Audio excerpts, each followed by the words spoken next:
overall have a work experience of more than 15 years. And today, I welcome you all to the Safejob platform as we bring to you this webinar on impact of COVID-19 on supply chain. So today we are going to talk about some of the things that happened to our supply chains and what is this COVID-19 and how it has impacted our supply chain, and what are the different companies and entities in the supply chain doing, and what is required as a future of supply chain, right? And let me first start with there would be no post-COVID. So till we get this vaccination in place, we have to learn how to live in this COVID environment, and there's a lot of things that we need to do to make sure that we are continuing our business and going with it, right? So first of all, let's talk about some of the basics of supply chain, because that will help you to understand how COVID has impacted the supply chain, right? So talking about a simple example of a cotton shirt that you might be wearing. So you might have got this shirt from a nearby retail store. So have you ever imagined what supply chain has actually supported this shirt to reach to your nearby retail store? So somebody must have manufactured the cotton fabric, right? So the fabric might have come from the suppliers, wherein the cotton must have grown somewhere, and the particular quality of cotton being put together and converted into fibers and yarns and fabric. All of this has been supplied to a network. The value was being added at each touch point in the supply chain, wherein various entities like suppliers have given the material to the manufacturers. They have manufactured the fabric. Then, of course, the tailoring has happened. It has been stitched. And somebody, must have manufactured these buttons, these, all these things, and the entire shirt was being made in different sizes. And, of course, the color of the shirt has come from the dyes. So somebody has manufactured these dyes. So all these suppliers. So there might be primary suppliers and suppliers of suppliers, so we call them tier 1 and tier 2 suppliers. And then suppliers supply to the manufacturers. If we talk about the typical supply chain, then these once it gets manufactured, it flows through a distribution network, and that's how it reaches to a store nearby to your place, wherein you can go and buy these shirts, right? So, the goods are flowing downstream. Downstream means from the manufacturer to the consumer. The goods are flowing downstream, whereas the demand information, right, flows upstream, right? So the demand is reaching from the retailer point to the manufacturers and the suppliers, right? So in a typical traditional supply chain, this would happen through, how the demand used to pass on from the retailers back to the manufacturers. And there was a typical challenge here, which we call as bullwhip effect. So just I try to understand if a retailer is going to be, depending on, the time gap which is there between when he orders the material and when he gets back the supplies, right, through a logistics channel. So there might be warehousing and, transportation through different modes through which this material would reach to him. So depending on the lead time of how much time it will take to reach him, he used to keep a buffer stock. So just imagine all the retailers keeping a buffer stock, and then in the entire chain there would be multiple, dealers, multiple wholesalers, multiple, the distributors who are supplying this material. So if all of these entities are going to keep a buffer stock, then imagine the kind of demand that is going to reach the manufacturers and the suppliers, right? So this typical effect in a traditional supply chain is called as the bullwhip effect. So just like a whip, when you slash a whip, from where it starts, it's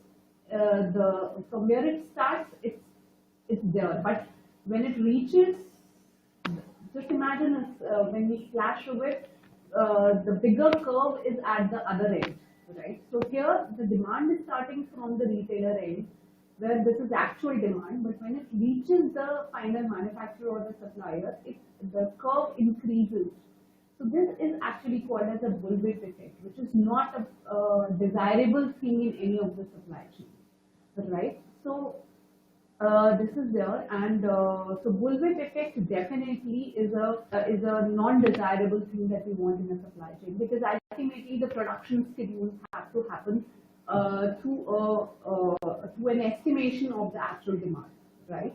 So our supply chains have definitely transformed from the traditional to the, we can say, digital supply networks, right? Wherein the point of sale demand is available through the technology to the manufacturers. So the manufacturers already know that what is the demand, actual demand happening at the various ends. So when you purchase a product, there is this RFID technology that is used to capture the demand, and this demand goes back to the manufacturer.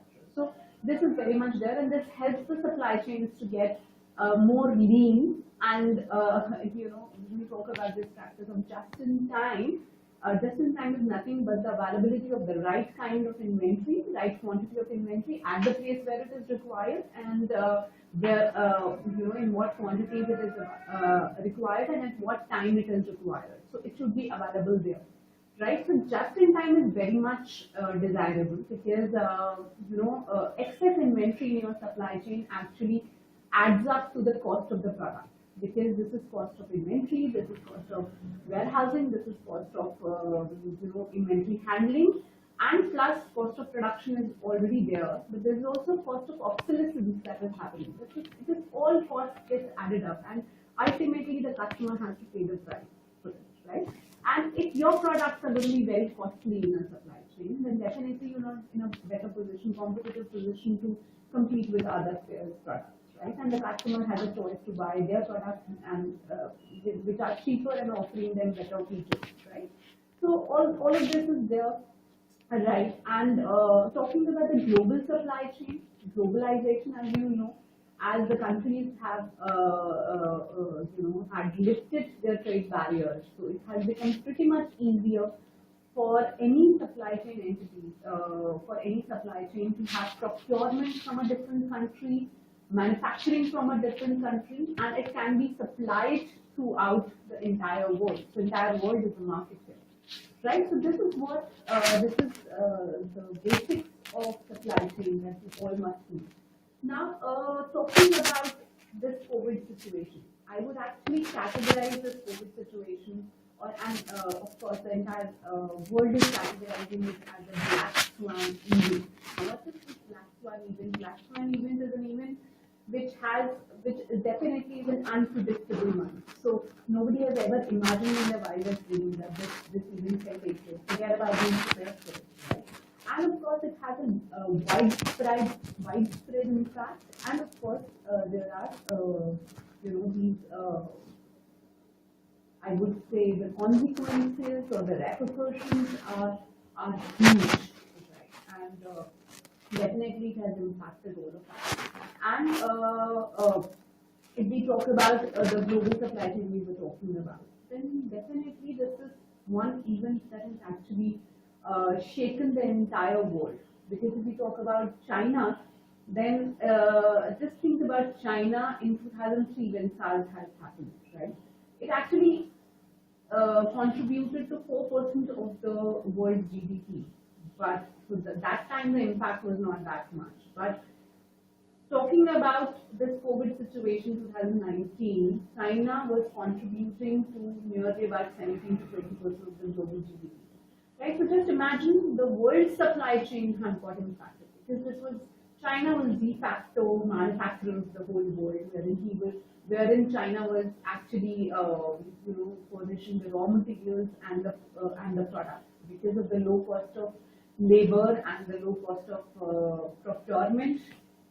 Different supply chains, multiple supply chains. In fact, more than nearly about 200 Fortune 500 companies have their supply chains which were dependent on China for the procurement or the manufacturing. So just see what impact this particular situation has, has created on the entire world, right? So entire global supply chain model has to be rethought, has to be transformed. Even the organizations are forced to face their vulnerabilities and weaknesses on which they need to now work upon, right? And of course, there has been huge pressure, right? So there are different supply chain challenges that we're going to talk about, business disruptions that have happened. Of course, there is liquidity crunch because of lockdown and because of increased trade barriers that have happened across the different countries, right? And of course, in India also, we talk about during the lockdown period, initial phases, the state boundaries were also locked down. So the air travel not happening, the transportation through roads are not happening. So all this has definitely impacted the economy of the country, of the entire world, right? And of course, it has increased. There is this liquidity crunch, and there is shifting consumer mindset because now consumers are only demanding the essentials, right? So if we categorize this kind of products, right? So in especially the COVID-19 situation, we categorize it as essentials. When we talk about these niche kind of products, wherein you only want these products, right? And then there would be a luxury kind of category that you would have for these products, right? So definitely there are different demands for each category of these products. Essential goods, of course, there is a huge demand, and there is definitely a bullwhip effect there because, and we're going to talk about it. And then there is this niche product segment wherein the demand is subdued. If we talk about luxury category, this is the worst hit category, and definitely we are going to talk about how the different entities in supply chain and how the different value addition that used to happen in the supply chain is getting impacted. Let's talk about what is happening now, right? The organizations are definitely trying to learn to live with this COVID situation, and definitely they are educating, training their employees, and they are making sure that they are practicing the safety guidelines now, right? So there's a lot of training that is happening. There's a lot of knowledge that is being acquired during this period, right? And of course, there is this need of reinforcing the sourcing protocols, right? And there has been a restriction on the non-essential travel. There has been we are promoting the flexible working arrangements, like we are working from home and all, right? There has been focus on cash flows. There has been focus on optimizing the use of the resources and how we can cut down on our wastages and the right sizing of any organization. And that's why I said the organizations are forced to face their weaknesses, right? So this is definitely a time where they are streamlining their the various utilization of resources, and they are making sure that this is right size. And of course, a bigger segment that each organization each supply chain is going to work on is the supplier risk management and looking for the alternate supplies from alternate suppliers, right? And definitely, we are going to talk about the different things that we are facing, like the labor crunch, the workforce crunch that we all have. If we talk about our Indian government, then of course, Modi has already talked about last week on Tuesday on self-reliance India. And why this is happening is because we don't want our supply chains to get impacted because of this crisis situation in the future. Our supply chains need to be very resilient, right? So even if the transportation is not happening across country borders, then definitely self-reliance would mean that we are locally producing the supplies and the products, right? So Make in India is definitely an initiative in this regard. Then of course we are now, whatever the impact this COVID-19 has put on our economic growth, definitely the whole country is going to get united for making sure that we go back to the track and in fact have better measures to contribute to our economic growth. Of course, there is a quantum jump that is required in this area, right? And of course, there has been a lot of, there will be a lot of initiatives to strengthen the supply chains, the different entities in supply chains, so that they can now meet the demand. The supply chains are very resilient, right? And of course, everything has to be tech-driven, right? Understanding the various demography of India, right? And of course, there is a lot of scope for infrastructural growth to facilitate all of this. So a lot of things that we can think about what will happen now onwards is there will be a lot of emphasis on planning. There would be a lot of emphasis on creating agile. Agile means how quickly you can adapt to the various fluctuations that is going to happen going forward, right? So how much agile you are. Of course, there will be a lot of emphasis on automation, supply chain optimization, right? There is a huge need to know, to have a visibility across your supply chain, right? So this is very much required that you have improved supply chain visibility across. There will be a lot of emphasis on digitalization, right? And of course, the readiness to deal with the unexpected. The use of advanced technology, Internet of Things, artificial intelligence, robotics, 5G technology, use of drone, machine learning, all of this is definitely required. And of course, the human side is definitely, come up that we are going to be more human in our approach. This particular period has actually prompted us to think that, whatever operations we are doing and how we are producing the product, how it is impacting our environment. So the environmental impact is definitely something that we all are going to review, right? And how we can conserve the resources for our future generations to come. And of course, intelligent and responsive allocation of stock and direct distribution is something that we will be looking at.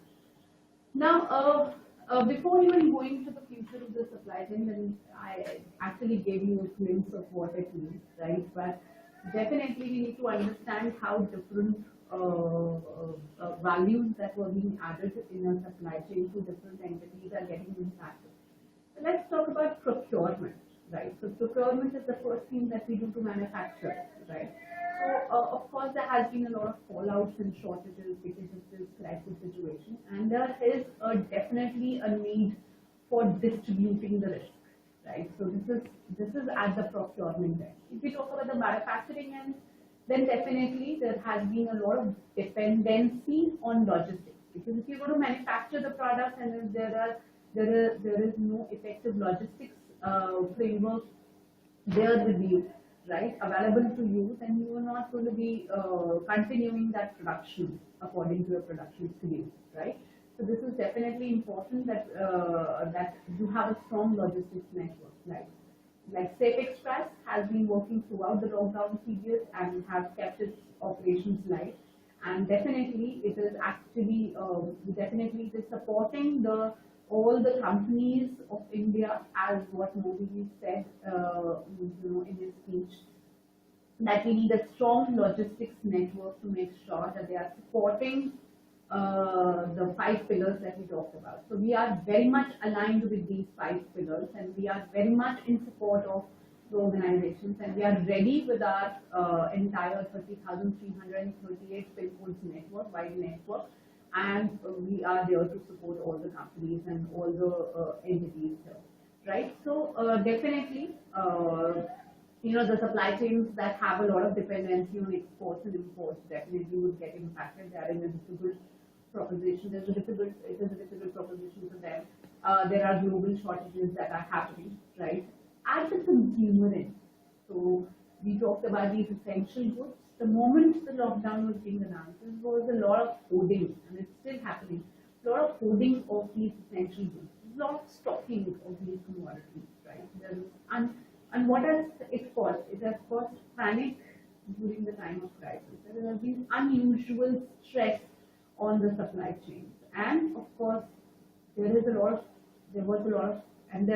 of anxiousness about the availability of these products. And definitely this is an unnatural spikes in demand it has created, right? And these supply fluctuations are extremely difficult to handle. And as I discussed earlier with you, it has definitely created a bullwhip effect, which has led to artificial shortages, right? And if we talk about warehousing, then it's definitely a problem because there has been a, like at the manufacturing side also, there has been a labor crunch. Even at the warehousing, there is a labor crunch. The rentals is a problem because of the liquidity crunch, right? And all these challenges alongside the availability of logistics network is a challenge for them, right? And at the distribution end, as I shared earlier, that there is a requirement for direct supplies. There is a requirement for intelligent distribution of this stock now. As I said, there has been a demand for essentials only, and at the retail end, definitely this is impacted because malls and these shops for retail outlets were all closed now. It has opened, the network has opened slightly, but there was a huge, uh, you know, especially when we talk about the demand for the luxury items and the niche products. Essentials, definitely there is a huge demand, right? And when the shutters were down, then definitely it had impacted all the retailers. So severely challenged. They were severely challenged on operating margins and models. So this is pretty much what we talked about, and I already told you that on the demand side, essentials have a lot of demand, whereas the niche products have subdued demand, and the majorly hit category of product is that of luxury items, right?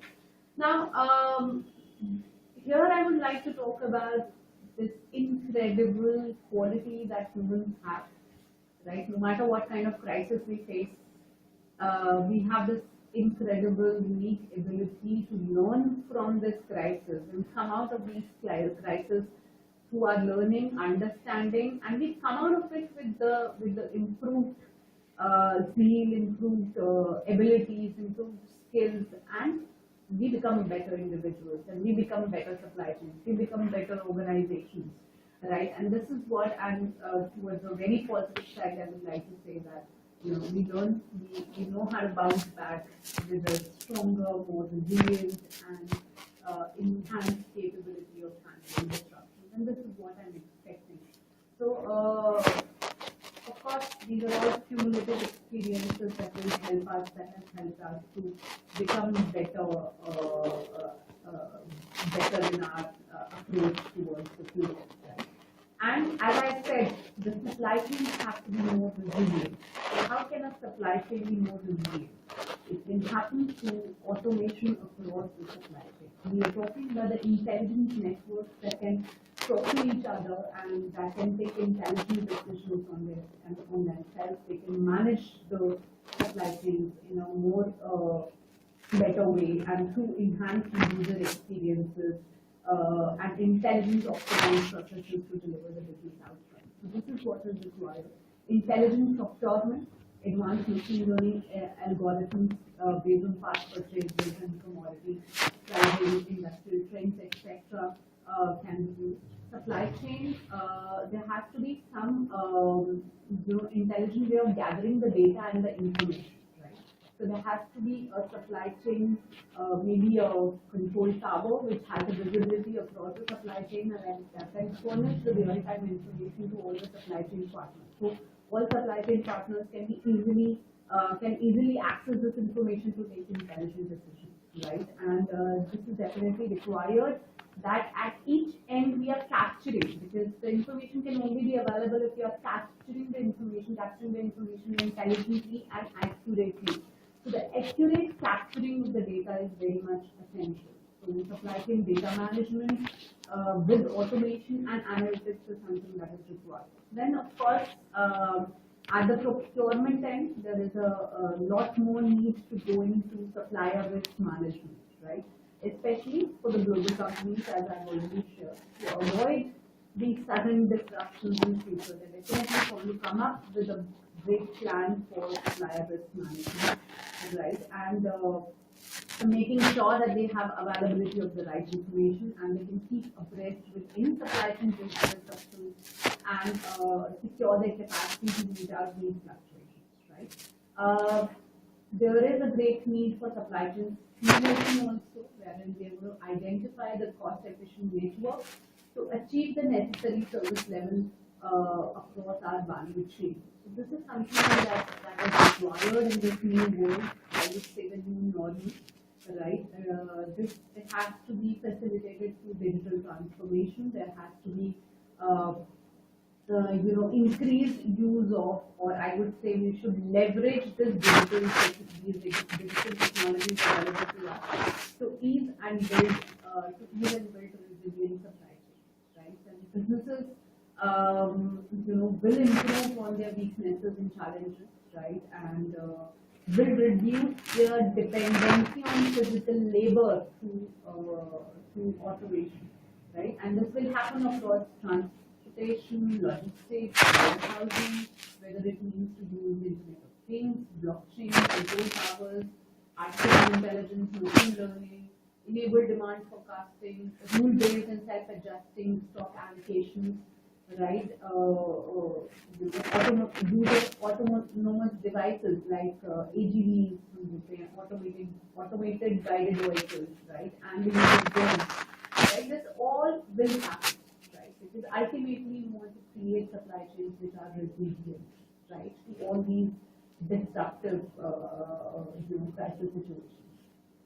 That means, of course, there would be modularized production, wherein the lines are adapted to deal with any fluctuations in the demand, right? And of course, it will be backed by supply chain, digitalized supply network, right? Capable of communicating intelligently, as I said, right? And of course, effectiveness and agility is something that we are looking at. We're looking at critical systems which are available on cloud. Of course, when you're working from home, you shouldn't feel a crunch of, I don't have such systems in place where I can access this data.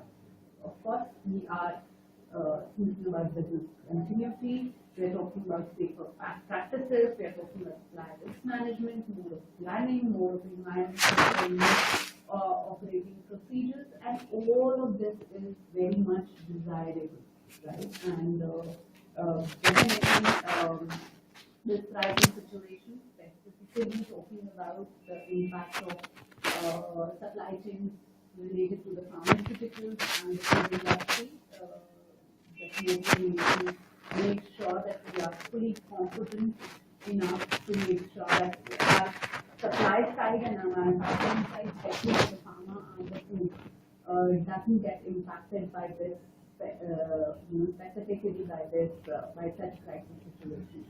So, in a nutshell, we talked about supply chains and what is desirable in a supply chain, and we talked about the impact of COVID-19 on supply chains and how companies are currently coping to live with this crisis situation, and also how they're going to overcome the challenges that they have faced during this period and come out of which to improve ways and processes of working on it. So I guess this particular session must have given you a lot of insight into all this that supply chains are facing, right? The problems that they're facing and how they're going to come up with certain things that will help them to come out of this crisis in a stronger manner.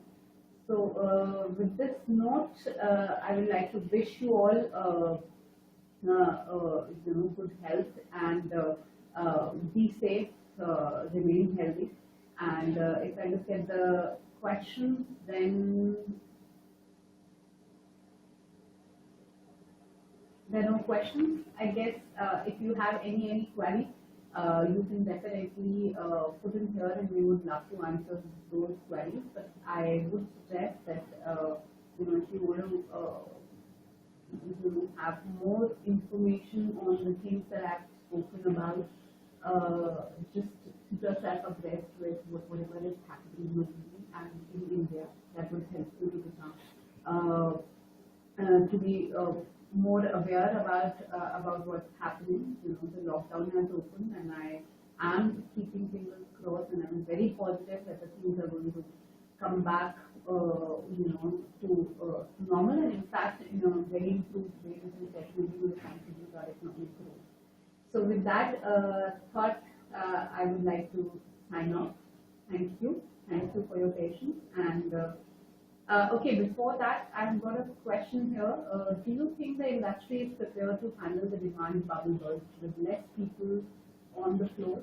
Uh, as highlighted earlier, Deepak, this is something that is a challenge that we are facing in this crisis situation. Definitely, we are going to come up with an improved way of working through it. As I said, automation and how quickly we can come back to normalcy is something that we are looking at. So things are getting better, and definitely, these organizations who have taken care of their people during this crisis situation have come back with improved resiliency and have started their entire network right? Definitely, there is a shortage of labor and all, and this actual weakness we're going to overcome only when we will increase our automated ways of working, and definitely we are going to increase that side of it. With the infrastructural changes that the government is putting in place, and with the new normal that they are making towards, I really feel positive that we are going to come back and overcome these challenges. So I hope I've answered your query. And thank you if you've loved the session, and keep safe, keep healthy. Thank you.